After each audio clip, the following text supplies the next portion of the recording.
अस्सलाम वालेकुम नाज़रीन, मैं हूं आपकी होस्ट कुरतुलैन और आप देख रहे हैं Desi TV USA presents rise and shine morning with Qurratulain. जी नाज़रीन, जैसा कि आप लोगों को पता है कि आप लोगों के फेवरेट गेस्ट से मिलवाती हूं, इसी तरह आज जो गेस्ट हैं वो किसी तारुफ के मोहताज नहीं है। उन्होंने अपना नाम बनाने में काफ़ी मेहनत और लगन से काम किया और फिर इस लेवल पर पहुँचे।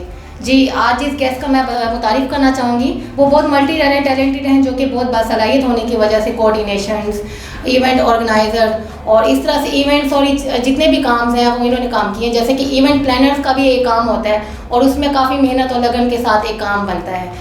आज जिस गेस्ट को मैं मुतारिफ़ कराना चाहूँगी वो अपना इवेंट इवेंट प्लानर उन्होंने अपना बहुत नाम बनाया है और सैयद जाफिर काज़मी किसी तारुफ के मोहताज नहीं है। अस्सलाम वालेकुम।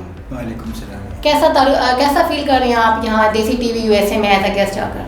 मुझे बहुत अच्छा लग रहा है क्योंकि ऐसा हमें फील हो रहा है कि हम पाकिस्तान में बैठ के अमेरिका की ठंडी ठंडी फिजाओं में बैठे हैं। Thank you so much.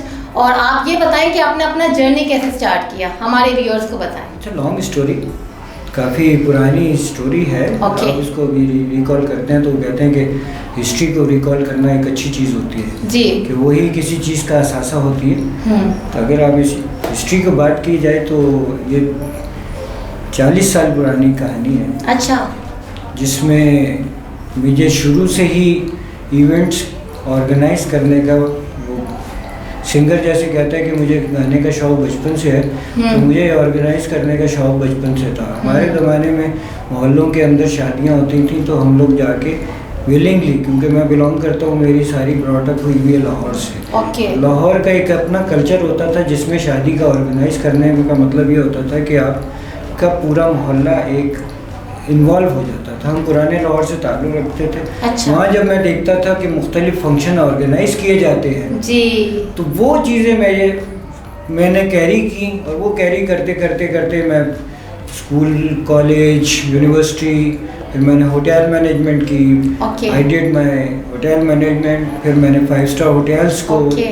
अपनी होटल मैनेजमेंट के बाद ज्वाइन किया। अच्छा।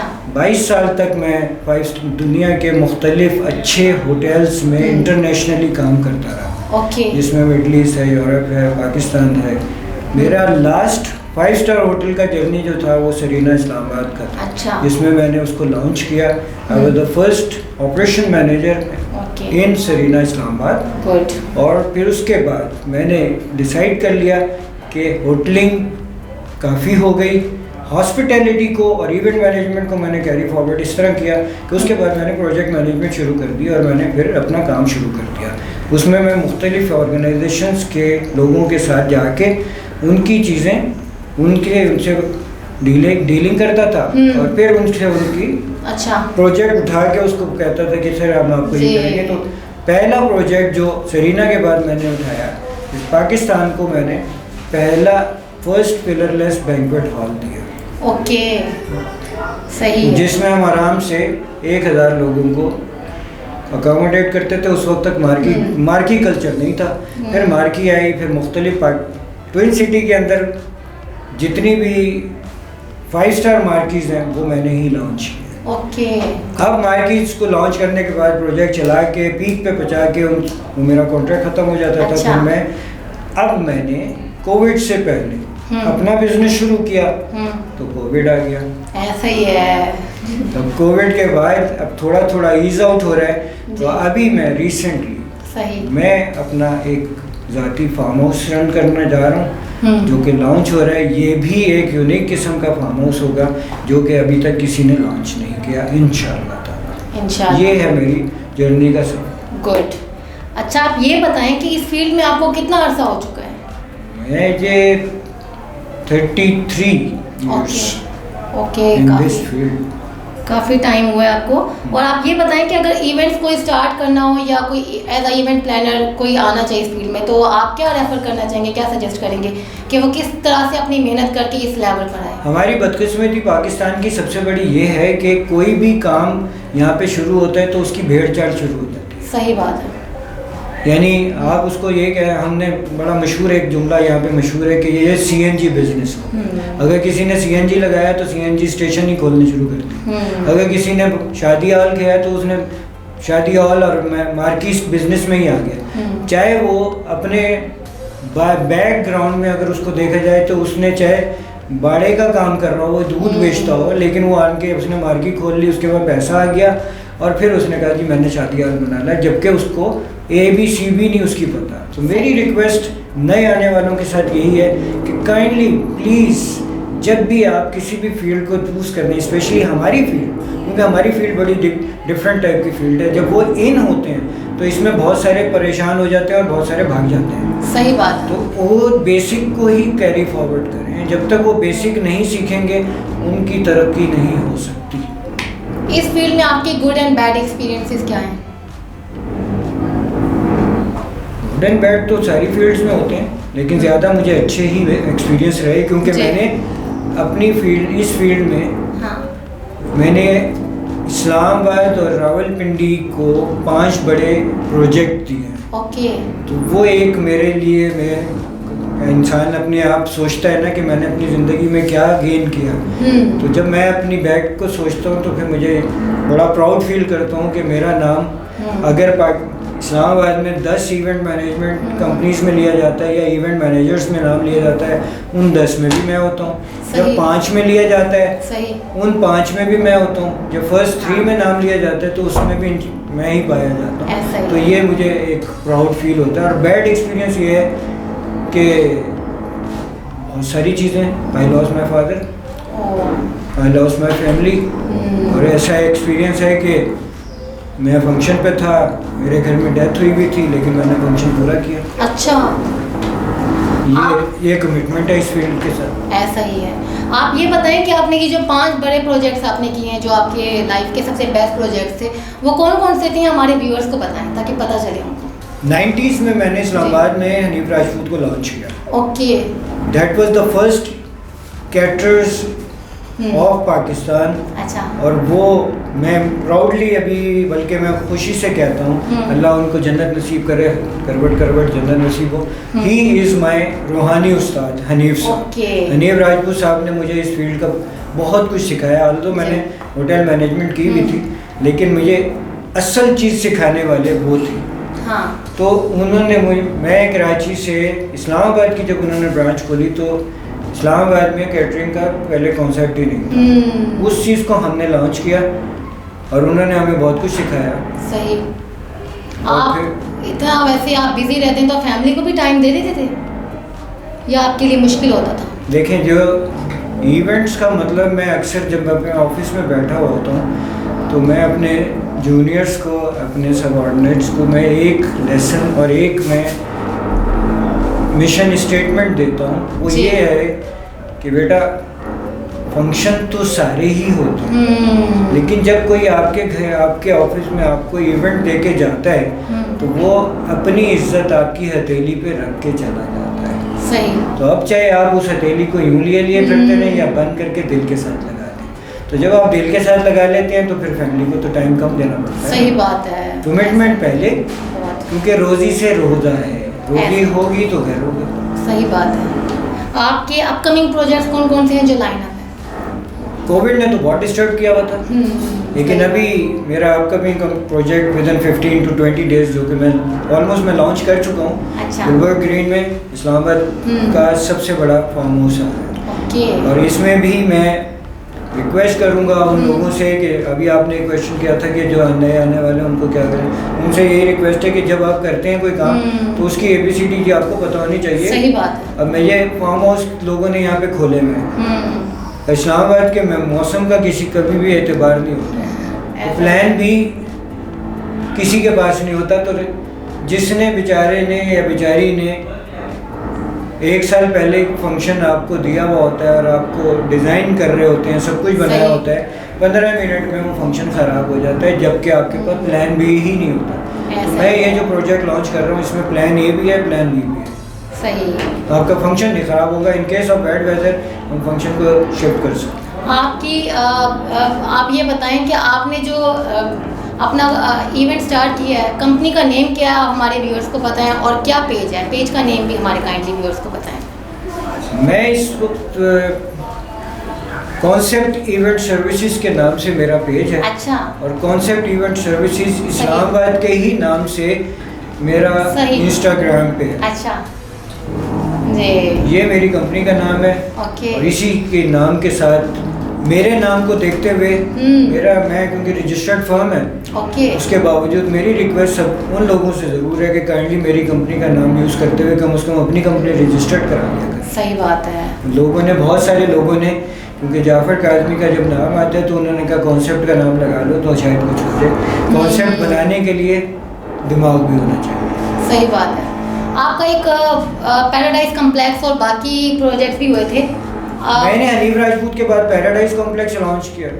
हनीफ राजपूत के बाद बल्कि मैंने 2000 के अंदर हाँ, सरीना इस्लामाबाद को लॉन्च किया। उस वक्त मैं मिडल ईस्ट में इंटरकॉन्टिनेंटल में काम करता था। मैंने सारी ज़िंदगी अपनी इंटरकॉन्टिनेंटल चेन में गुजारी है। अच्छा। जब मैंने होटल मैनेजमेंट अपनी लुधियाना से कंप्लीट करने के बाद फिर मैंने इंटरनेशनली वहाँ पे काम किया।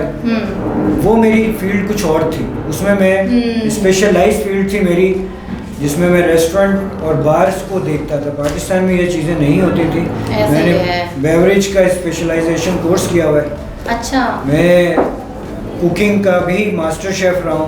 Okay, good. लेकिन यहाँ आन के हमें ये महसूस हुआ कि पाकिस्तान में आपने जो कुछ सीखा है तो जब आप सिर्फ कौरमा बिरयानी ही बेच सकते हैं। सही बात है। पाकिस्तान में कॉन्सेप्ट जो है, आप क्या कहते हैं, इवेंट्स का म्यार कैसा है, कैसा म्यार चल रहा है पाकिस्तान में? इवेंट के म्यार के लिए हमें अभी बहुत कुछ यहाँ पे वर्क करना पड़ेगा। सबसे बड़ी बात यह है कि यहाँ पे कोई ऑर्गेनाइजेशन ऐसी है ही नहीं जो कि नए आने वालों को ग्रूम कर रही है। सही बात है। यहाँ पे वही वाला पुराना सिलसिला चल रहा है, सीना ब सीना। आपने एक लफ्ज़ सुना होगा, ये सीना ब सीना है कि मैंने जो सीखा है मैं अपने जूनियर्स को दे देता हूँ, वो आगे दे देते हैं। तो ये इस तरह चल रहा है। ऐसा इस तरह नहीं है कि प्रॉपरली जिस तरह इंटरनेशनली काम होता है कि आपको कोर्स कराए जाते हैं, यहाँ कोई ना होटल कोर्स कराता है ना कोई ऑर्गेनाइजेशन कोर्स कराती है। एक ऑर्गेनाइजेशन अपने स्टाफ के साथ करोड़ों रुपए कमाती है, लेकिन उस स्टाफ के ऊपर कुछ लाख रुपए खर्च नहीं करती। यही बात है। लेकिन आजकल कॉन्सेप्ट थोड़ा चेंज हो गया, लोगों ने इवेंट्स की तरफ भी आना शुरू कर दिया है। तो आप इस बारे में क्या कहते हैं कि लोग क्या इसका आगे बेटर स्कोप होगा? बिल्कुल बिल्कुल, वो टाइम चला गया। पहले इसकी ये इवेंट भी एक्चुअली ट्रायंगल ही है कि इवेंट को अगर देखा जाए तो अब हम चले गए फंक्शन से हट के हम इवेंट पे चले गए। सही। इवेंट में you have to finish your, ये लोगों को, चंद लोगों को बुलाना है, एक आपने टोटल पूरा करना है। हाँ, पहले फंक्शन होता था, खुद मिलके ऑर्गेनाइज करते थे।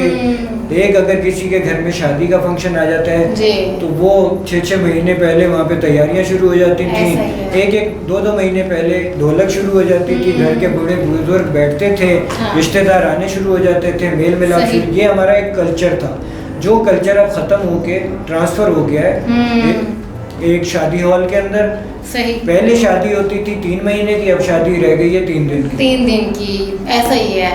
तो इसी तरह के इवेंट्स आजकल चल रहे हैं। लेकिन मैं आपसे यही लोगों से रिक्वेस्ट करूंगा, काइंडली अब इवेंट को प्रॉपर इवेंट ऑर्गेनाइजेशन कंपनी को दें। हाँ। और इवेंट मैनेजमेंट कंपनी जो आपके बजट को, आपकी तरीके को समझ सके, आपके दिमाग को समझ सके। होता क्या है, मैंने अक्सर लोगों को लड़ाई लड़ते हुए यही देखा है, इसने ये कर दिया, उसने ये कर दिया।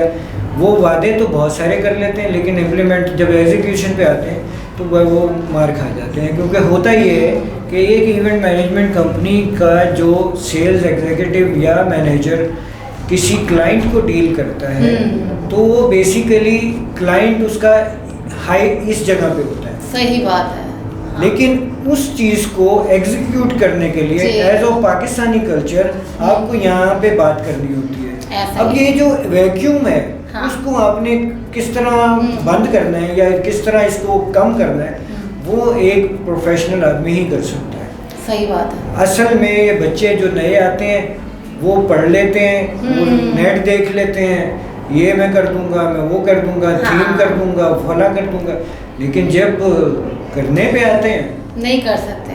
पार्टी बताती है उसको कि आप मुझे बदुई नाइट करें। अब सही बात है। एग्जीक्यूटिव के पास जाता है तो वो कहता है ये क्या चीज़ है, तो यहाँ उसको प्रॉब्लम आती है। उसका बजट उसने मिसाल के तौर पे 1 लाख रुपए दिया हुआ होता है, एग्जीक्यूशन में जब जाता है तो वो उसको 1 मिलियन पड़ रहा होता है, तो यहाँ वो खा जाता है। पाकिस्तान में वेडिंग इवेंट्स का क्या मेयार है, आप बताएं इस बारे में, कॉन्सेप्ट बताएं पाकिस्तान में वेडिंग इवेंट्स का क्या अच्छा कॉन्सेप्ट? एक टाइम था जो बड़ा अच्छा फ्लोरिश होना शुरू हो गया था, अब लोगों में सेंस आ गया है। खास तौर पे आई मस्ट थैंक यू स्पेशली, आप एक ड्रेस डिज़ाइनर हैं, आप लोगों ब्राइडल से रिलेटेड आप लोगों ने वो चीज़ लोगों के जहनों में डाली है। हमारा तो कोई फैशन शो नहीं होता क्योंकि हम लोग तो नहीं, हम तो ऑर्गेनाइज करते हैं, आप तो फैशन शो ही करती हैं और फिर आपके जो ब्राइडल ड्रेसेस को देख के लोगों में शौक उजागर होता है। उस शौक को मद्देनजर रख के फिर लोग में कहते हैं कि हमारा फंक्शन भी उसी तरह। वो टाइम चला गया जब 10,000 रुपये का जोड़ा बना के लोग शादी कर लेते थे। अब ब्राइडल का उसको मिसैनी भी चाहिए होती है। ऐसा ही है, स्पेशल वो कहते हैं एक अपॉइंटमेंट ली जाती है, ब्राइडल अपॉइंटमेंट होती है, देन उसके बाद इवेंट्स डेकोर किए जाते हैं, फिर उसके अलावा मेहंदी का फंक्शन अलग होता है, देन वलीमा ब्राइड्स, इसी तरह से कर करके कॉन्सेप्ट्स पे हम लोग आजकल करते हैं। देखिए मैं जब मिडिल ईस्ट में था तो वहाँ पे मैंने लफ्ज़ नाम सुना डेस्टिनेशन शादी, डेस्टिनेशन वेडिंग। यहाँ पे उसका कुछ चेक था ही नहीं। सही बात। पाकिस्तान के अंदर मुझे शुक्रिया अदा करना चाहिए सबसे पहले ड्रेस डिज़ाइनर्स का। ऐसा ही है। उन लोगों ने अब क्योंकि अगर आप सच्ची पूछे ना, दुनिया के अंदर अगर इवेंट क्रिएट होता है तो वो ख़वातीन से होता है।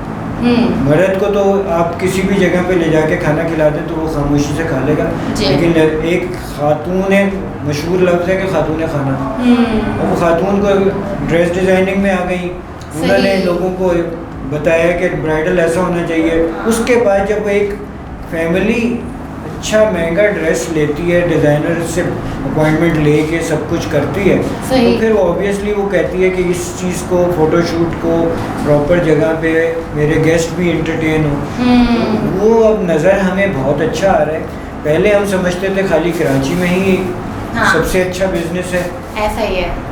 अब पहले ये होता था कि हमने ये 3 कैटेगरी बनाई थी, कराची, लाहौर। कराची का जो एक सीज़न अगर पहला सीज़न कराची में लगता है तो उसका जो बचा जो चीज़ होती थी वो आके ट्रांसफ़र होती थी लाहौर में। उसके बाद वो ट्रांसफ़र होती थी इस्लामाबाद। इस्लामाबाद 3rd नंबर पे आता था। सही। अब I must thank to the social media कि अब इक्वली सारे चल रहे हैं, तो मुझे नज़र तो बहुत अच्छा आ रहा है। वी प्रे, हम सबको अल्लाह ताला से दुआ करनी चाहिए कि हम इस वबा से जल्द हमें छुटकारा मिले तो हम इसमें और खूबसूरत लोगों को चीज़ें दे सकें। सही। पाकिस्तान में कौन सा इवेंट ज़्यादा चल रहा है आजकल, आप ये बताएं। हमारे पास आती हमारा कल्चर पहले वो मैं जब हम इवेंट मैनेजमेंट का कोर्स कर रहा था, बल्कि जब मैं हॉस्पिटैलिटी होटल मैनेजमेंट कर रहा था, तो उसमें आखिरी दिन जो अमेरिकन हमारा इंस्ट्रक्टर था उसने मुझे कहा, हमें सब पूरी क्लास को बताया कि a country who doesn't have any activity, any cultural activity always has the terrorism. और ये हम पिछले चंद अशरों में हम टेररिज्म से भी गुजर चुके हैं, क्योंकि हमारी कल्चरल एक्टिविटी थी कोई नहीं थी। हमने जिस माहौल में लाहौर में आंखें खोली थी, बचपन गुजारा था, वहाँ पे मेले होते थे, मज़ारों पे लोग जाते थे, फैमिली गाला होता था, एक्टिविटीज़ बहुत ज़्यादा होती थी, तो लोगों को दूसरी तरफ सोचने का ख्याल ही नहीं आता था, मौका ही नहीं मिलता था। अब रह दे के हमारी कल्चरल एक्टिविटी रह गई है एक शादी, उस पर भी इतनी मैं कुछ कहना नहीं चाहता, आप लोगों को सबको मालूम है कि हम वो लोग हैं जो सबसे पहले काबू में आ जाते हैं सबके, हमें सबसे ज़्यादा प्रेस किया जाता है। सही। जबकि मैं आपको यकीन से बताऊं कि हमारे बिजनेस में अगर शादी को ही एक पकड़ लें, अगर आप खाली चिकन की एक आइटम पकड़े ना, तो उससे 35 कारोबार वाबस्ता है। अच्छा। तो अगर अब लोग कहते हैं जी वंडिश करो, मैं कहता हूँ कि आप 35 कारोबार को साइड पे रख देते हैं, यानी अगर चिकन कौरमा कोई बना रहा है या कोई चिकन कढ़ाई बना रहा है तो उससे 35 कारोबार मुंसलिक हैं। अब क्या होता है कि एक टाइम ऐसा भी आया था हमारी इंडस्ट्री के ऊपर कि जी बॉटल सर्व होगी शादियों को। अच्छा। तो वो उस टाइम पे बैन लग गया खाने के ऊपर। हमें ये मजबूरी आ गई, हमें ये ऐसा फील होने लगा था कि हमारे हेड ऑफिस से होटल इंडस्ट्री के लोगों को लेटर आने शुरू हो गए कि अपना स्टाफ आप 65% रिड्यूस करें, डाउन साइजिंग करें। अच्छा। यानी मैं आपको इसको इस तरह बता देता हूँ कि अगर एक बैंक्वेट हॉल में 100 वेटर काम कर रहा है तो उन्होंने कहा 65 वेटर को साइड पे कर दें। अच्छा। तो 65 वेटर का मतलब ये है कि 65 के 65 वेटर आपको एक घर से तो नहीं आ रहे, डिफरेंट घरों से आ रहे हैं। सही बात। आपने 65 खानदानों को रोड पे ले आए, हाँ। तो अनएम्प्लॉयमेंट आपने कितनी जनरेट की। हमारी फील्ड में हम सबसे ज़्यादा डेली वेजर्स को अकोमोडेट कर रहे हैं। वी आर द वन जिसमें सबसे ज़्यादा डेली वेजर्स होते हैं, जिनका आप सोच नहीं सकते कि एक शादी के फंक्शन से कितने ख़ानदान पल रहे हैं। मैं तो यही कहूँगा पाकिस्तान में तो फंक्शन का म्यार सिर्फ रह गया शादी है अभी तक। सही बात है। बाकी कुछ नहीं है। दूसरे नंबर पे ये कह सकता हूँ कि हाँ। जो मुझको नज़र आ रहा है हाँ। वो फैशन इंडस्ट्री नज़र आ रहा है, बाकी कुछ नहीं। कोविड-19 से आपकी काम पे क्या कोई फ़र्क पड़ा या कुछ अभी आजकल आपका ठीक है, हालत बेहतर हो रही है? नहीं, we are the first to close, we are the last to open. बल्कि मुझे तो ये मैं ज़रूर कहूँगा कि शायद जो अरबाब इख्तियार हैं हाँ। वो भूल जाते हैं हाँ। बंद करने के बाद कि इस इंडस्ट्री को खोलना भी है। सही बात है। उनका बाकी सब कुछ खोल दो, ये ना खोलो जी। लेकिन मैं आपको यकीन से बताता हूँ कि मिसाल के तौर पे किसी ने सेंटोरस मॉल या गीगा मॉल खोल दिया, गवर्नमेंट खोल देती है, शॉपिंग हाँ। करें, सब कुछ करें, वहाँ पे तो आपको पता ही नहीं है कि कौन कैरी करके आ रहा है। सही। शादी का इवेंट तो एक ऐसा इवेंट है या कोई भी इवेंट एक ऐसा इवेंट है जिस हॉल में आप बुक करा रहे हैं, जिसमें आप इनवाइटेड लोगों को बुला रहे हैं, जिसमें आपको सबको पता है कि मैंने किन लोगों को इनवाइट किया। सही। तो आपको पहले ही पता चल जाता है कि इसकी फैमिली में ये प्रॉब्लम है, बल्कि वो फैमिली खुद ही नहीं आती। हाँ। तो मेरी रिक्वेस्ट गवर्नमेंट के साथ यही है कि काइंडली आप वास्ट लेवल पे इसको ना अलाउ करें, कम से कम इस लेवल पे रहें। हाँ। जो इमरान खान साहब की एक पॉलिसी है कि जी लड़ना है, डरना नहीं, तो वो मैं ये कहता हूँ हम डर नहीं रहे, आप इसको इकोनॉमी का व्हील चलाते रहें। हाँ। और उसमें यह है कि आप 400 आदमियों की शादी ना करें, आप 100 लोगों का कर दें, आपको सब कुछ मिल जाएगा। अच्छा, गवर्नमेंट की पॉलिसी है कि इवेंट्स कब खोलने और कब बंद करने हैं, तो आप इस बारे में क्या कहना चाहेंगे? इससे आप क्या मतलब इवेंट्स पे क्या कोई फर्क पड़ता है? हम पे तो हर गवर्नमेंट जो भी गवर्नमेंट आई है उसने हमें तंग ही किया है। मैं तो यकीन से किसी ने हमें फैसिलिटेट नहीं किया। हाँ। हालांकि वही गवर्नमेंट होती है, वही लोग होते हैं, जिस जगह पे ये अनाउंसमेंट हो रही होती है उसको एक इवेंट मैनेजर ही उस फंक्शन को डिज़ाइन कर रहा होता है। हाँ। जिस जगह पे प्रेस कॉन्फ्रेंस हो रही होती है, जिस हॉल में बैठ के, वही हॉल बाद में बंद कर दिया जाता है। हाँ। फिर वो कैसे प्रेस कॉन्फ्रेंस करेंगे? गवर्नमेंट की पॉलिसी को थोड़ा सा रिलेक्टेड। हम सबसे अच्छा टैक्स पे करने वाले लोग हैं, हम चोरी नहीं करते। हमें पता होता है कि सब आप आन के किसी क्रिस्टल क्लियर होता है कि जी आपने 100 आदमियों का इवेंट किया, 200 आदमियों का किया, 10,000 आदमियों का। आपको मैं बताऊं कि वेडिंग इंडस्ट्री यानी हॉस्पिटैलिटी इंडस्ट्री ने, अगर आप ये हॉट कैश देती है, ये वाहिद इंडस्ट्री है जो कि गवर्नमेंट को हॉट कैश देती है टैक्स की मद में, और सबसे ज़्यादा टैक्स जनरेट करती है। अच्छा। और हम पे सबसे ज़्यादा टैक्स लगाए जाते हैं, लेकिन कोई हमें फैसिलिटेट नहीं करता। मेरी रिक्वेस्ट है काइंडली अब जैसे गवर्नमेंट ये इस गवर्नमेंट से उम्मीद है वो हॉस्पिटैलिटी को से आपका गिलगित हुंजा सेक्टर खोला है, एयरलाइन वगैरह खोल रहे हैं, तो मुझे उम्मीद काफ़ी है, ब्राइट फ्यूचर नज़र आ रहा है इंशाल्लाह। लेकिन मेरी लोगों से भी रिक्वेस्ट है कि काइंडली जब आप जाते हैं किसी डेस्टिनेशन पे, तो उस एरिया को उस तरह कहें। मेरी फैमिली है हुंजा के अंदर गए थे स्कर्दू में, तो उन्होंने कहा कंप्लेंट की थी कि स्कर्दू हुंजा वो नहीं रहा जो अब है। अच्छा। उनके लोग यहाँ से गए हैं, वो जाते हैं पार्कों में बैठते हैं, सफाई का ख्याल नहीं रखते, और वो हुंजा नहीं रहा, वो स्कर्दू नहीं रहा जो पहले नेचुरल। पाकिस्तान की वो ब्यूटी इतनी नहीं है, मतलब लोगों का बहुत बड़ा इसमें अमल दखल। सही बात है, ऐसा ही है। मैं लोगों से सफाई का खास है, प्लीज सफाई निस्फ़ ईमान है, तो उसको ख्याल रखें। ऐसा ही है।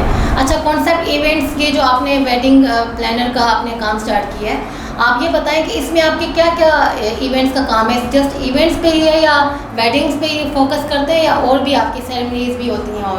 और बेसिकली आज तक किसी को यही नहीं पता कि इवेंट होता क्या है। सही।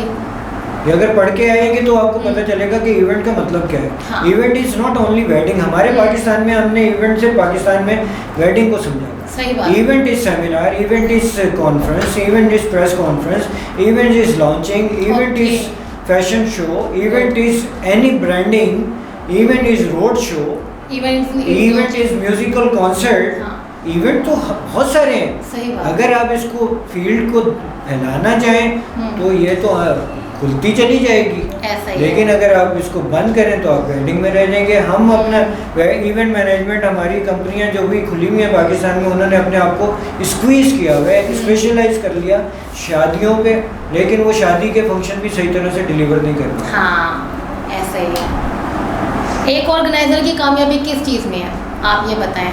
और अगर इवेंट प्लानर हो तो वो किस तरह से कामयाब हो सकता है? नेक नियति, कमिटमेंट सही और सच। ऐसा ही है। ओवर कमिटमेंट आप कभी भी ना करें। हाँ। जो भी आपका क्लाइंट आपसे डिमांड करता है, अपनी तरफ से आप 70% करें, जो उसके लिए 100% हो, ताकि at the day of event अगर आप 71 पे जाते हैं तो उसको 101% मिलता है, जो मेरा अपना स्टाइल है। मैं हमेशा यही काम करता हूँ, कभी भी मैं किसी को 100% कमिट नहीं करता, क्योंकि अगर आप 99 पे चले जाते हैं तो आप झूठे होते हैं, तो वो आपकी रेपुटेशन पे फर्क आता है। आप सोशल मीडिया यूज़ करना पसंद करते हैं इवेंट्स के लिए, और आपकी कितनी मार्केटिंग होती है? सोशल मीडिया तो डेफिनेटली नेगेटिवली या पॉजिटिवली? मार्केटिंग के लिए तो यूज़ करना ही चाहिए ना। तो आप सोशल मीडिया के लिए मैं सबको एक सजेशन ही दूंगा कि काइंडली प्लीज़ सोशल मीडिया जब भी यूज़ करें उसको पॉजिटिवली यूज़ करें, इसमें बहुत आपका फ़ायदा छुपा हुआ है।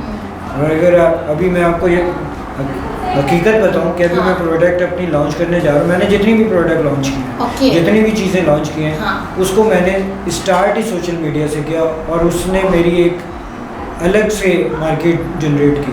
गुड, ऐसा ही। मैं यही कहूँगा कि ये तो बैकबोन है आजकल, इसके बगैर तो आप चल ही नहीं सकते। हाँ। आपके करियर का टर्निंग पॉइंट कब और कैसे हुआ, ये बताएं व्यूअर्स को। मेरे करियर का टर्निंग पॉइंट कोविड। ये मेरा नहीं, अच्छा, सारे ही इवेंट ऑर्गेनाइजेशन कंपनी का नहीं, बल्कि अच्छा। जो भी काम से उनका टर्निंग पॉइंट है।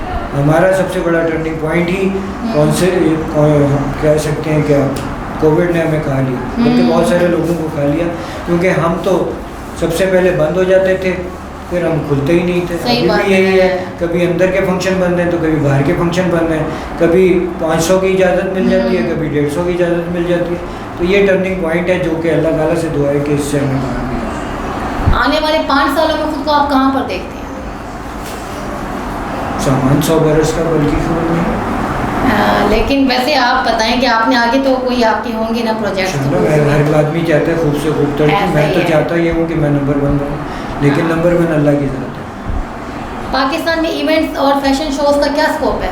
आप क्या किस लेवल पर? बहुत अच्छा, स्पेशली नई जनरेशन, क्योंकि अब हमारे बुजुर्ग भी जो अब बुजुर्ग बने हैं, जो कि मैं कह सकता हूँ, मैं भी बुजुर्गी में आ गया हूँ कि मेरा इतना एक्सपीरियंस है, तो हम उस एरा से गुजर के आए हैं जिसमें सोशल मीडिया यूज़ किया गया। मैं इस सवाल के जवाब में मैं इतना ये कहूँगा कि थैंक गॉड के अब जो जनरेशन बड़ी होने जा रही है, जो टीन एजर्स जिसको आप कहते हैं, वो जब प्रैक्टिकल लाइफ में अपना कदम रख रहे हैं, तो उनके बुज़ुर्ग, अब हम कह सकते हैं हम उनके बुज़ुर्ग हैं जो कि हमारे बुज़ुर्गों ने हमें नहीं दिया था, क्योंकि हमारी बैड लक ये थी कि वो ना कंप्यूटर यूज़ करते थे, ना वो सोशल मीडिया यूज़ करते थे।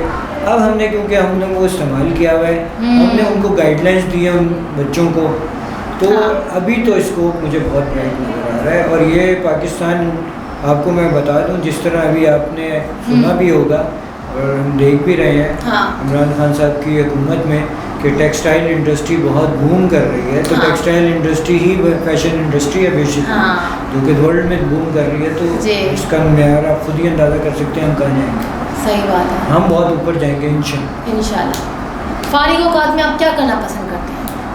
मैं बेसिकली मैं तन्हाई पसंद हूँ। अच्छा। मुझे सबसे ज़्यादा शौक़ 3 चीज़ों का है। लाइट, अच्छा म्यूज़िक, ओके, लॉन्ग ड्राइव अकेला, गुड। और मैं नई नई चीज़ें डिस्कवर करना चाहता हूँ। ये मेरी हॉबी। अच्छा, बहुत अच्छा है आपकी ये। नए नए लोगों से मैं मिलना चाहता हूँ ताकि उनके बारे में मुझे नॉलेज गेन हो, और मैं बुज़ुर्गों की बातें बड़े गौर से सुनता हूँ, उसमें कोई ना कोई तजुर्बा मौजूद होता है और वो कोई ना कोई लेसन दे जाता है। ऐसा ही है। ज़िंदगी में आपका क्या मोटो है? आप क्या मोटो है आपके माइंड में कि आप उसको दे के आपने अपनी ज़िंदगी को अपने एक अच्छे लेवल पे कामयाब है? मेरी माँ, गुड, माय मदर, अच्छा, she is my role model. Very good. वो ना होती तो मैं ना होता, पहली बात ये। ऐसा ही है। मैं बच्चों से रिक्वेस्ट करूँगा कि अपने पेरेंट्स की बड़ी इज्जत करें, क्योंकि ख़ास तौर पे आपकी कुछ भी ना करें, एक बच्चा अपनी माँ के को वही वापस नहीं कर सकता जो 9 महीने उसने उसकी पेट में सही रह बात के है। गुजारी है। अगर खाली यही बात समझ में आ जाए तो बहुत बड़ी बात है। ऐसा मेरा ही है। रोल मॉडल मेरी माँ है, उन्हीं की वजह से मैं इस दुनिया में आया हूँ। उन्होंने मुझे उंगली पकड़ के चलना सिखाया और उन्हीं की चीज़ों को देख के मैं आज इस मुकाम पर हूँ। गुड। अब वो उनकी दुआ है जो कि मेरे पीछे एक शी टैंकर की तरह खड़ी है। हाँ। खुद को फिट रखने के लिए क्या करते हैं आप? मैं टेंशन नहीं लेता। अच्छा, वेरी गुड। मैं दिमाग में कोई चीज़ रखता नहीं। मौला अली का कौल है, जो गुजर गया हाँ। वो आता नहीं, जो आने वाला है उसका आपको पता नहीं, जो हो रहा है आप उसी में खुश रहें। अच्छा। तो मैंने उसको अपना मोटो बनाया। गुड। मैं आज में खुश रहता हूँ। हाँ, ऐसा ही है और रहना भी चाहिए। हर मर्द की कामयाबी के पीछे एक औरत का हाथ होता है। आपकी कामयाबी के पीछे किस औरत का हाथ है? कामयाबी के पीछे औरत का हाथ और नुकसान के पीछे 2 औरतों का। ये तो है, लेकिन आपके पीछे कामयाबी के पीछे तो डेफिनेटली एक औरत का हाथ होगा। मैंने कहा ना, औरत का हाथ तो मेरी माँ है ना, और मेरी वाइफ एंड माय फैमिली। वो ना हो, क्योंकि देखें, हाँ। अब मैं आपको एक छोटी मिसाल बताता हूँ। अभी तो गवर्नमेंट ने 10 बजे तक की शादी का टाइम इवेंट्स का कर दिया है। एक टाइम हो गया। एक टाइम ऐसा था जिस वक्त मैंने पैराडाइज कॉम्प्लेक्स खोला था, तो एक फंक्शन मुझे आज तक नहीं भूलता। यहाँ की एक ज्वेलर्स कंपनी थी, अच्छा। एक ज्वेलर्स फैमिली थी, उनका फंक्शन था शादी का, तो जिसमें बारात का अराइवल रात के 2:30 बजे हुआ था। अच्छा। और जिसमें हमने रात का खाना 4:30 बजे सुबह खोला था। अच्छा। और फिर जिसमें रुखसती सुबह 6:30 बजे हुई थी, और ये नॉर्मल रूटीन बन चुकी थी। अच्छा। तो इतना सेक्रीफाइस मेरी फैमिली ने किया है, तो मैं ये क्रेडिट अपनी फैमिली को देना चाहूँगा कि अगर मेरी फैमिली ना हो तो मैं कुछ भी नहीं। सही बात है, ऐसा ही। एक मर्द के पीछे फैमिली का हाथ होता है। मैं औरत का हाथ नहीं होता। तबाह करने में ज़रूर होता है। ऐसा ही है। अच्छा, आप जाने से पहले आप ये बताएं हमारे व्यूअर्स को क्या मैसेज कन्वे करना चाहेंगे? मेहनत, लगन, सच, झूठ से दूर, जी, और जो कमिट कर दें उसको इम्प्लीमेंट करें। ओवर कमिट कभी कुछ ना करें। सही बात। अपने माँ बाप की इज्जत करें, अपने बुज़ुर्गों की इज्जत करें। हर चीज़, हर कौम का एक असासा होता है। आपका असासा आपके बुज़ुर्ग हैं। ये अगर आप समझ जाएं तो बहुत बड़ी बात है। और मैं आखिर में मेरी भी एक रिक्वेस्ट है, मैं आपसे एक क्वेश्चन करना चाहूँगा जी। आप अपने फील्ड को, मुझसे तो आपने इतने सारे सवाल पूछ लिए, जी। अपनी फील्ड के बारे में आपने, आपकी फील्ड के मैंने भी जवाब दिए। हाँ। अपनी फील्ड के बारे में आप अपना पाकिस्तान में इसका फ्यूचर कहाँ देखते हैं? बेटर स्कोप होगा इंशाल्लाह इन फ्यूचर। अभी भी माशाल्लाह बहुत अच्छा चलना शुरू हो गया। फैशन शोज़, रैम्स तो अभी स्टार्ट होंगे इंशाल्लाह। इवेंट्स का मेयार भी बहुत अच्छा है और फैशन को मैं एक अच्छे लेवल पर देखती हूँ। इसका मतलब है कि आप आगे फंक्शन मुझे देंगी? ज़रूर इंशाल्लाह। हाँ, मैंने बिजनेस ले लिया आपसे। होगा, ऐसे ही होगा। और मुझे बहुत खुशी हुई है कि आपने हमारे लिए स्पेशल आपने टाइम निकाला है। इतने बिजी हैं आप, बिजी पर्सनैलिटी हैं कि मैंने इनको स्पेशल अपॉइंटमेंट ली, देन ये इन्होंने ओके किया और टाइम निकाल के ये स्पेशली आए हैं। नहीं, यहाँ पे मैं एक ज़रूर बात कहूँगा नए आने वालों के लिए, और बीच में रहेगी बात कि event management basically time management है। कि अगर जिसने वक्त की कदर नहीं की वो पीछे रह जाता है। हाँ। एक हमें असाइनमेंट दी गई थी जिस वक्त हम काम करते थे, जब हम मैनेजमेंट कोर्स कर रहे थे, तो हमें 1 हफ्ते तक वो असाइनमेंट दी जाती थी। तो उसने ये बताया था, कैनेडियन था, उसने ये कि आप कितने बजे उठते हैं और कितने बजे सोते हैं, और आधे घंटे के बाद उसने आगे एक कॉलम बनाया हुआ था कि आपने तो अगर मिसाल के तौर पे मैंने कहा मैं 7 बजे उठता हूँ, तो 7 से 7:30 बजे तक आपने क्या किया, तो मैंने कहा जी मैं I get up in the morning, I went to the toilet, मैंने ये किया, ब्रश किया, ये किया। अच्छा। इस तरह कर कर के मैं जब एंड करता था कि आई वेंट टू द, मैं बिस्तर पे चला गया, सो गया। तो कॉन्स्टेंटली जो मैंने उस एक्सरसाइज में एक चीज़ नोट की थी एक हफ्ते में, कि एक पर्टिकुलर टाइम रोज़ाना की बुनियाद पे आ रहा था जिसमें मैं वो टाइम वेस्ट कर रहा था। ओके। मैं सबसे यही कहूँगा कि आप ये वाली एक्सरसाइज करके देखें, आप भी डेली कोई ना कोई वक्त अपना मिस यूज़ कर रहे सही बात। हो, जिससे आप बहुत कुछ हासिल कर सकते हैं। हाँ। टाइम चला गया, वापस नहीं आया। हाँ, ऐसा ही है जी। आपका बहुत बहुत ज़्यादा हम शुक्रगुजार हैं कि आपने स्पेशली हमारे लिए टाइम निकाला और आप यहाँ स्पेशल मैं देसी बंदा हूँ, इसीलिए मैं देसी टीवी पे आ गया हूँ। मैं ज़मीन के साथ जुड़ के रहता हूँ, मुझे पाकिस्तानी खाने बहुत पसंद है, इसीलिए देसी टीवी का बहुत बहुत शुक्रिया। और ये मैं आपको, I must congratulate you, and मैं आपका स्पेशल थैंक यू इसलिए करना चाहता हूँ। और मैं आपको एक बड़ी पते की बात बताने जा रहा हूँ। This is my very first interview to any channel, although मैंने बहुत सारे चैनल लॉन्च किए हैं, वो सब मुझे कहते रहते हैं, और सारे दोस्त यार हैं मेरे, हम टीवी वगैरह वगैरह जो भी नाम लें, मुझे बुलाते भी हैं, मैं नहीं जाता किसी। आपने आपके चैनल ने इतने अच्छे तरीके से बुलाया, थैंक यू सो मच। और इंशाल्लाह उम्मीद है नाज़रीन आपको बहुत अच्छा आज का प्रोग्राम लगा होगा। इंशाल्लाह नेक्स्ट प्रोग्राम में आपके फेवरेट स्टार्स एंड सेलिब्रिटीज़ के साथ हम फिर हाजिर होंगे। तब तक के लिए अल्लाह हाफिज़।